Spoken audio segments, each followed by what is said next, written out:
Class समजा. मग तिथे जेव्हा मी आले होते तेव्हा म्हणजे माझं बेसिक तेवढं क्लिअर नव्हतं, म्हणजे तसं बघायला गेलं तर.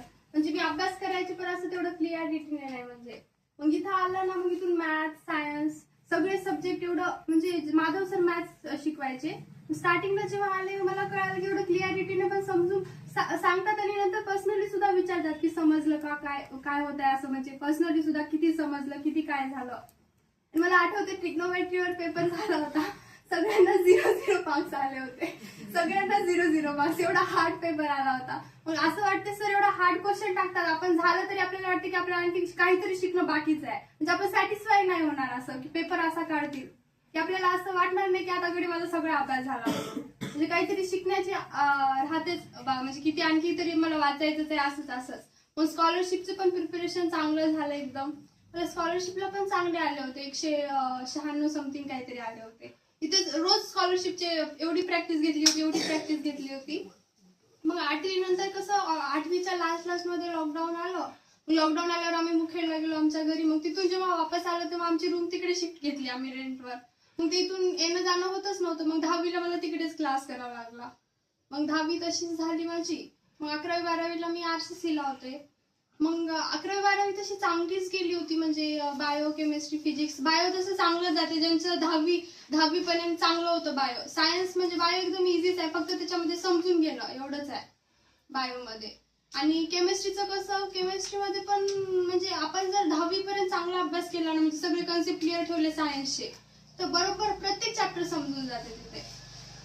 आणि फिजिक्स साठी कसं मॅथ मध्ये पण तेवढं अवघड काही नाही, फक्त एवढं की कॅल्क्युलेशन फास्ट ठेवावं लागते आपल्याला. कॅल्क्युलेशन मेन आहे. म्हणजे एवढंच की आपल्याला इंग्लिश पण येणं, आता क्वेश्चन आला फिजिक्सचा, ते काय म्हणते तिथं कोणता फॉर्म्युला यूज करायचं ते पटकन क्लिक झालं ना, मग काही नाही असं.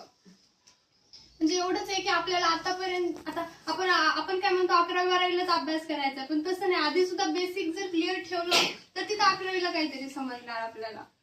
म्हणजे आता लेकरं कशी म्हणतात की 10वी पर्यंत काही नाही, आम्ही 11वी 12वीला चांगला अभ्यास करू, पण तसं काही नाही. आता जे 9वीचं मॅथ आहे ते म्हणतात 10वी पेक्षा पण थोडंसं हार्ड आहे, म्हणून 9वीला जास्त फोकस ठेवायचं. 10वी नंतर करता येईल, पण 9वी 10वीला असं करायचं की जे सगळी क्लिअर ठेवायचे. म्हणजे असं म्हणता येईल की जर सायन्स हेच आहे, म्हणजे फक्त कसं आहे आता इंट्रो कन्सेप्ट समजू लागले तर कसं होईल. मग 11वी नंतर कसं होईल, त्याने तर मी 8वीला केलं होतं, 9वीला पण केलं होतं, असं एकदम क्लिक होतं. मग तिथे सर शिकवताना जास्त लवकर समजेल.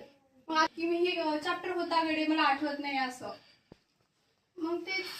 आणि नंतर 1 वर्ष तेव्हा पेपर लीक झाला होता, म्हणजे 460 समथिंग असताना सुद्धा नंबर लागला नाही. मग 1 वर्ष रिपीट करावं लागलं. किती मार्क? 420.